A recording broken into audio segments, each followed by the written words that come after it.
Same thing with Al Sharpton. There's no reason Al Sharpton has a television show, except for the fact that NBC bought access, and in this case, they were actually paying protection money.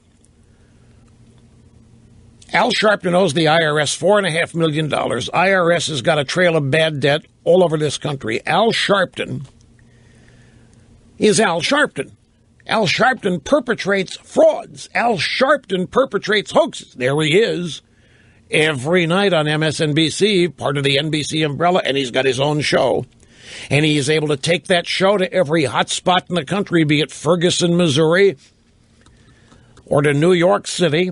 Wherever there is any racial strife that needs to be profited from, Al Sharpton takes his NBC show right to it. Well, I don't know what it is, but it isn't news. It isn't journalism. NBC was paying Al Sharpton protection money, the way he and his justice brother, the Reverend Jackson, have secured protection money for decades. You don't want us to organize protests against your business? Fine, pay up. You don't want us to organize boycotts of your business? Fine, pay up. Paying up in this case was giving the Reverend Sharpton a show, and then letting him take that show wherever he wanted, and letting Al Sharpton conduct business under the rubric of NBC News. Well, I don't know what it is, but it isn't journalism, and it isn't news. Let me ask you what's worse. You plug Brian Williams into all this and ask you, what's worse here? Embellishing an anchor's experience, tolerating an anchor making things up, tolerating an anchor lying, placing himself in events he wasn't. What's worse, letting an anchor insert himself into news story after news story and let him get away with it, or virtually ignoring every Obama scandal since day one? What's worse? Sit idly by and let your anchor make it up? Let your anchor insert himself into whatever story he wants to insert himself? Or is it worse to totally ignore, say, what happened in Benghazi? To totally ignore the details and facts of Fast and Furious?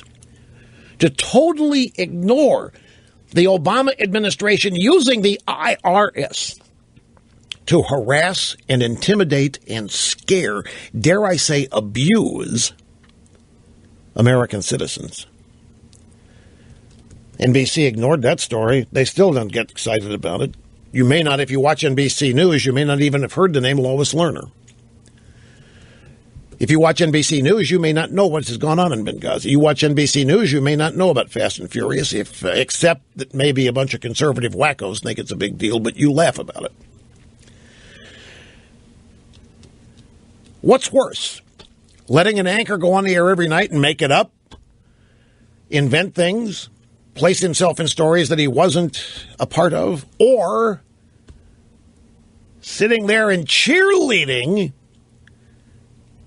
this fraudulent government program called Obamacare and all of the ongoing corruption involved in that. Not reporting all of the times the President of the United States has violated the Constitution and has utilized authority that he does not have. You ignore all that. What's worse?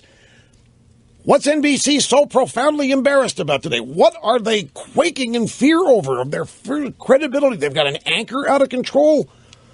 That's what bothers them more than totally ignoring all the real news and all the real scandals that have played a serious role in the destruction and damage done to the culture and the society of our country. The problem with NBC News is the problem with journalism. Whatever they are, a news organization, they are not.